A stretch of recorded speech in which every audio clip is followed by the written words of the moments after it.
Let's get busy tonight, people. It is a Thursday night football game. The Vikings versus the Chargers. I'm Donnie Rightside. The middle guy in there is Tom Vecchio. The guy on your right with the hat. Come on now, you know who it is. It's Mike Carver. It's time to get down to business and have some fun with the football game tonight. Just to get things started, -3s and -3.5 across the board. A total 45.5, 44.5, depending on where you're shopping at right now. That's what we'll start tonight, Tom. Let's start with the side. Minnesota and Los Angeles. What do we got? Liking the Chargers and the over, especially now that we got confirmation that Joe Alt is going to play for the Chargers. Should improve things overall for their offense, both running and passing. I'm hoping more from a passing perspective, but short week, I'll take a home team. It's sometimes it's that simple. I would say the Chargers are certainly trending up. Wentz was a little bit banged up in their most recent game. He's getting up there in age. It's just never a concerning thing. There's also some underlying metrics to suggest that the Vikings defense is getting a lot worse.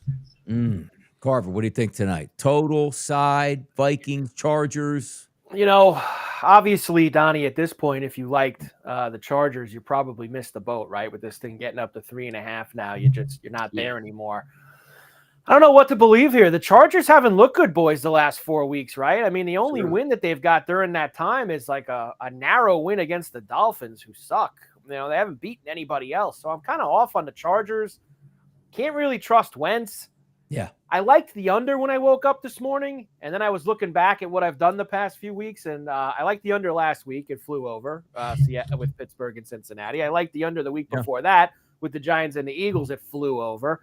I think the week before that, Rams and 49ers got over because of the overtime. So much as I've liked these unders, Donnie, on Thursday nights, we've been getting points. So kind of feeling that maybe we'll get over that 43.5, 44 in that area tonight. Yeah, Thursdays are always tricky, too. And again, I do like the fact that we're playing in late October, but we're in a dome, so it should be a fast track. And, correct me if I'm wrong, Minnesota's hometown, or home team in a dome, typically. They're on the road. Chargers, obviously, in a dome. That should help. But also, sometimes I just look at weapons and what I see. Like, we know Herbert can sling it. He's got 3 really good wide receivers, now an emerging tight end. Also, you take a look at the Minnesota Vikings. Justin Jefferson, probably the best wide receiver overall in the game, along with, let's just say, Jamar Chase. And then you have Addison really coming on the other side. And Wentz is like, hey, this is my first start. He's had a couple of first starts under his belt. The offensive line's getting a little bit healthier. Now, understand O'Neal's not going to play tonight for the Vikings, which does hurt. But still, you're going to get Darius on the opposite side. Alt is back on the offensive line for the Chargers, so they should be good to go. 2 quarterbacks that can push the football downfield with a lot of weapons. I just don't see an under, Tom. I just don't. I really don't either. And as long as we're dealing with competent teams overall. It's not like we're dealing with a really bad team that they're just trying to piece together the rest of their season. They're trying to piece together an offense. Like, we have teams that are essentially fully healthy, if not getting healthier. As I think Aaron Jones is back for the Vikings. So they have weapons there. We may not trust, and Mike, as you said, like the stability and the consistency of Wentz. But at the end of the day, the Chargers defense has not looked good, and we just need them to be competent. We don't need them to be the most efficient team. We don't need them to be top of the league when it comes to yards per play or points per drive or any of these things. Like, just be competent and get to 2 touchdowns and some field goals, and we're going to be at that number.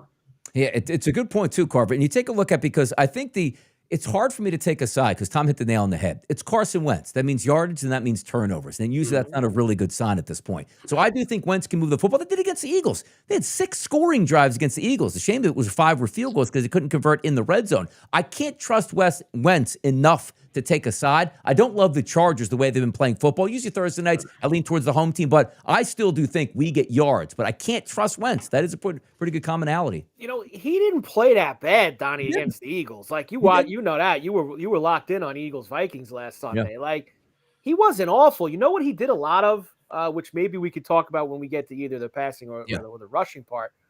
He was moving pretty good, picking up first downs with his legs. Yeah. He was scrambling quite a bit, and I know little different front that you're going to face tonight as opposed to what the Eagles are bringing after you on Sunday afternoon. But Wentz a little light here, 13.5 for the rushing yards. He was moving pretty good in the pocket.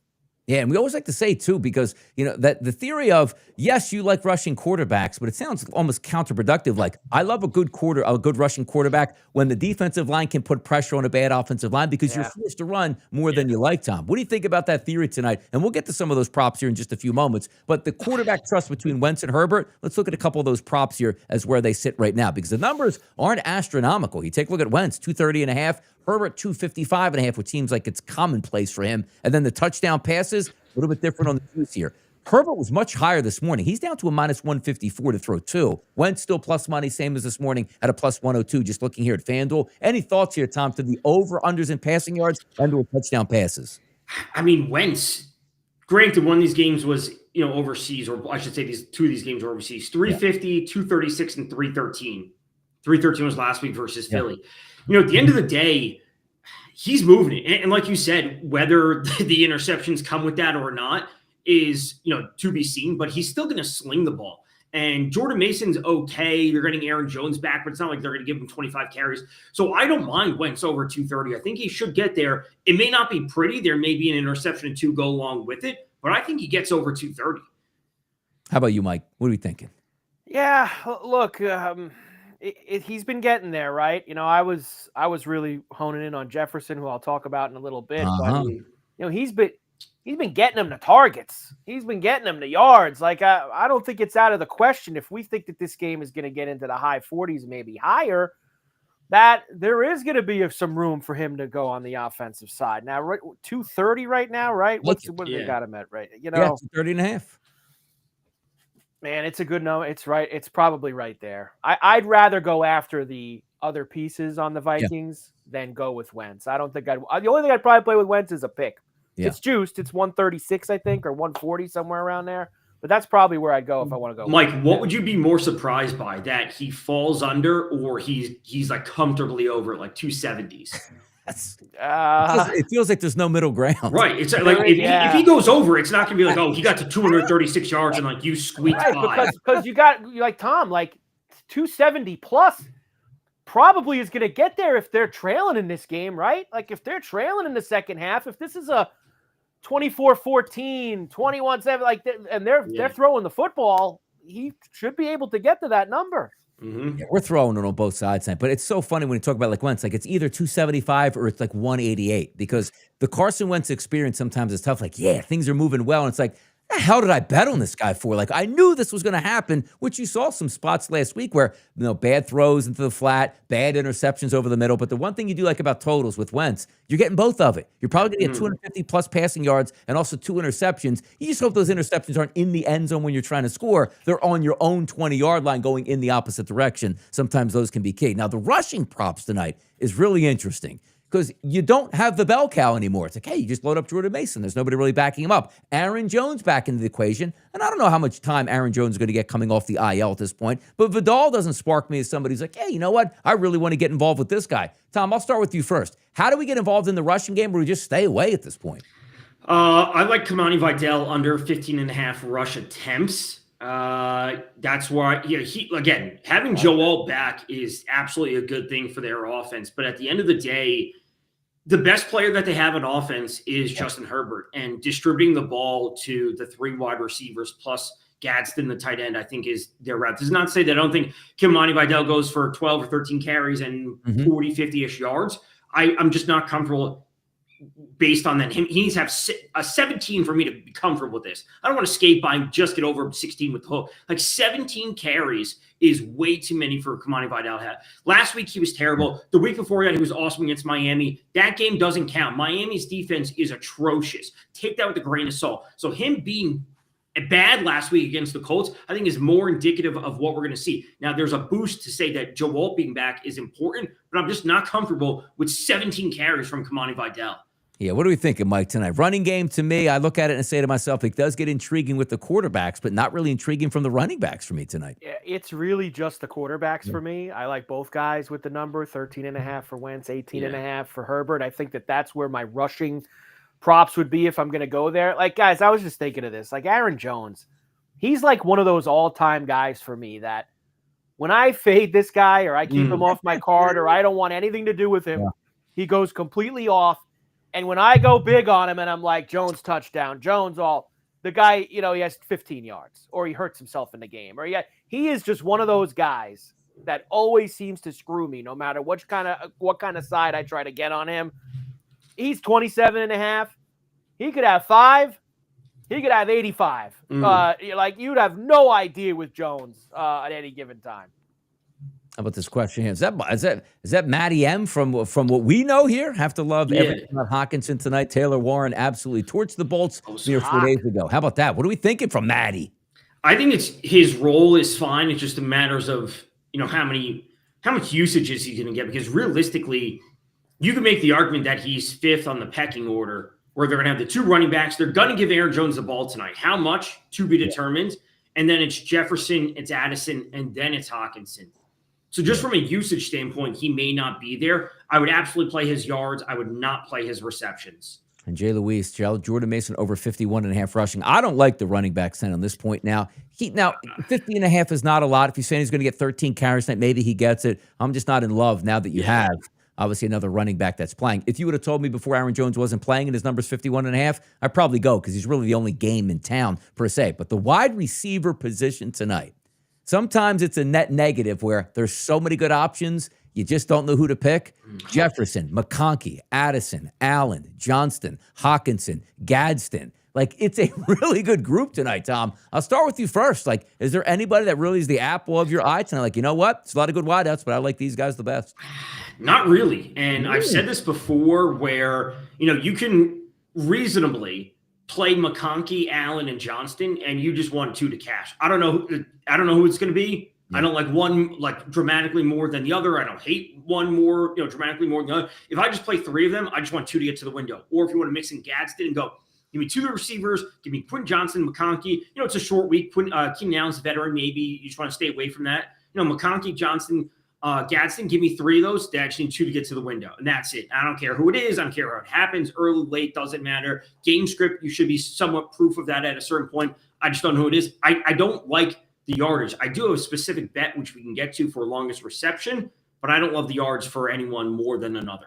Yeah, Mike, we saw last week, right? The Eagles, they got big-time flyers at wide receiver. They were torching deep. And the one thing sometimes you can appreciate is, Brian Flores is bringing the house 5 out of every 7 plays on a blitz. Somebody is going to be open and somebody's going to cash in. Wide receivers from a receiving yards perspective for you today. Yeah, if we're looking at it from that aspect, Donnie, it's Johnston, right? Because he's the guy that catches the big plays for them. Right. I think his longest catch is 21.5, I think, for Johnston right now for longest catch. That's so I don't know. I don't think I would like him for his total yards. I don't think I'd like him for catches. But I think Quentin Johnston's always there's 2 plays for me for him. It's longest catch or it's a touchdown. That's really the Quentin Johnston market at this point. I like this Gadsden, guys. Me too. I really like what he's got involved. He's caught 6 balls in each of the last 2 games. Last week was obvious. You're not going to get 130 yards every week out of him. But I think for the receptions, him getting 6 the last couple weeks, that's juicy. I think his number's in the low 40s right now, which for me is, it's home run ball for Gadsden. I think that's where I'm liking. Yeah, I went Gadsden this morning on the early line, 42.5, and you're right, though. I think he has 17 total targets in the last 2 games. He's really coming of age right now, Tom. Yeah, I believe Will Dissly, I don't want to see if he was hurt last week, but I would have to double check that. But I'm pretty sure he's either hurt or he's been pushed out of the offense because Gadsden is emerging. And then, Quentin Johnson over 20.5 longest reception is one of my favorites. So Kamani Vidal under 15.5 attempts and Quentin Johnson over 21.5 for longest reception are my 2 favorite props for this game. Let's get some TD props tonight. Everybody plus money on the board. Kamani Vidal actually leads with a plus 115 price. Justin Jefferson plus 155, man. And he's I thought JJ was going to score last week. And if it wasn't for a great play by Cooper DeJean where a perfect pass, he just got that hand involved and ripped that ball out, he should have had a touchdown. Quentin Johnson plus 175. Keenan Allen plus 175. There are some good numbers in a game where I think we're scoring in the air tonight, Tom. I'll go with you first. What do we got? Touchdown prop. Mike's got something to say. Let me just finish the receiving with this, Donnie. Hockenson, I know what Tom said. 6 receptions each of the last 2 games. 6 receptions tonight plus 270 for Hockenson. So the yard, and I get it, and I'm playing Hockenson. This will segue into the tutties. I'm playing Hockenson for the the jackpot tonight. I'm Okay. using Hawkinson for the jackpot. Hockey and Go ahead. Gadsden going over the middle, doing some damage tonight. The question is, can they get some damage? Because there are some bigger numbers down the list. Where's Gadsden's numbers? Plus 175, McConkey. So look at this. Johnston 175, Keenan Allen 175, Gadsden 175, and Lad McConkey plus Tom. I've never seen anything like that in my life. I mean, this is a situation where like the books just don't know. Yeah. Like they just don't know. So they're putting them all at the same spot. Again, it's like this is just pure risk aversion. I saw Gadsden earlier in the day at plus 190, a little bit of movement down. I'm using the TD jackpot on Justin Jefferson. And this is what I told you guys pre-show about this like take I have.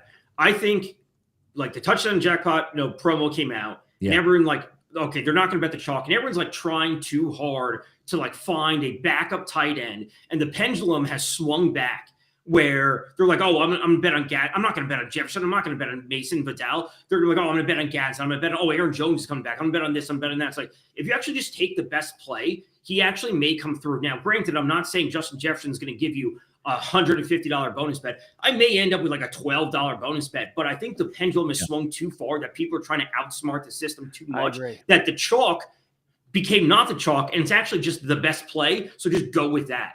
Yeah. Makes sense. I agree. I think you're right, Tom. I think that as these promos start the year and you see people get really big hits. Yeah. And we had a bunch. You had a bunch. Joe had a couple. Yeah. Caleb Williams. Yep. You see these monster $200, $300, $400 bonus bets, and you're like, all right, I'm now going to be the next guy that outsmarts everyone. I'm going to go pick the guy who's 12-1 or the 9-1, and I'm going to get.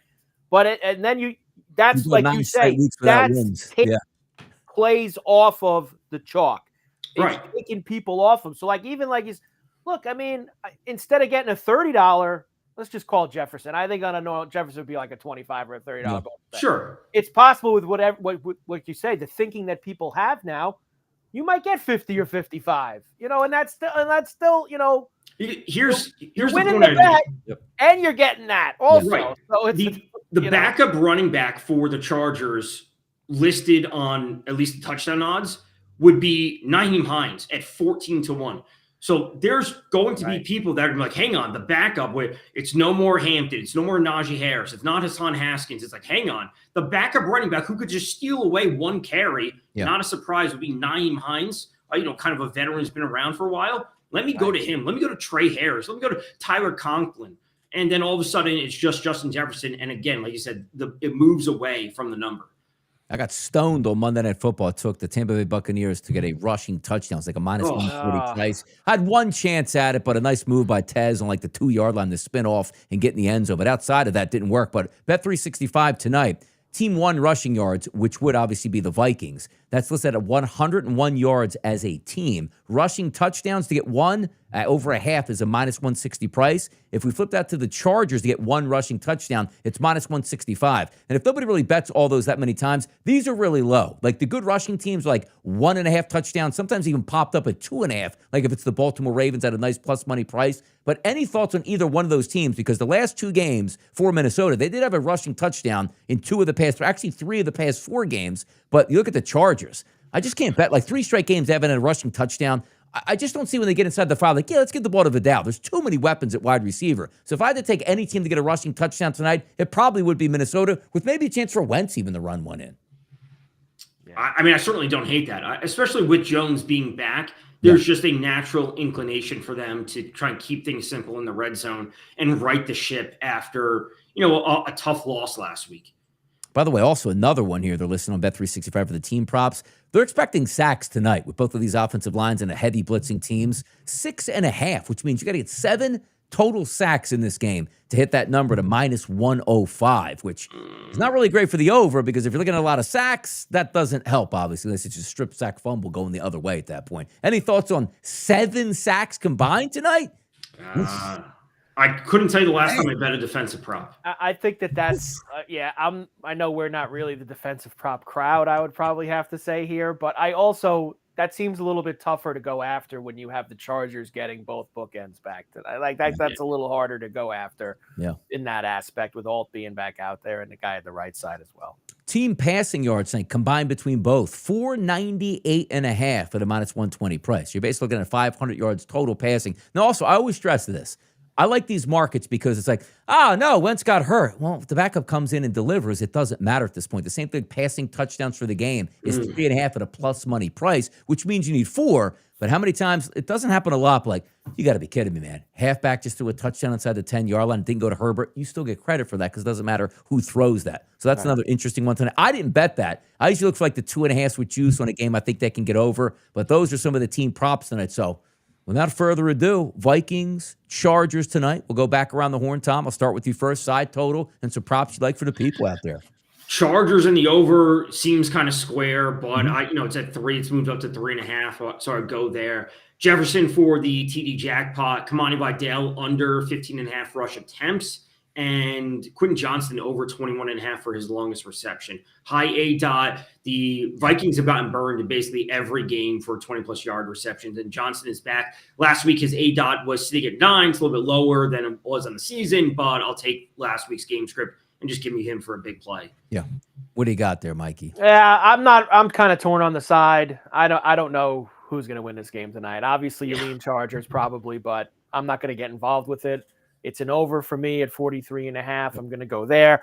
I like Justin Jefferson over 82.5 yards tonight. I think that he'll be there. The volume, both the quarterbacks and the rushing. Wentz 13.5, Herbert 18.5. Hawkinson, we're going to alt Hawkinson. We're going to ladder. I'm going to go after Tom over here. 4, 5, 6. We'll ladder Hawkinson with the receptions all the way up. And I played him for the jackpot.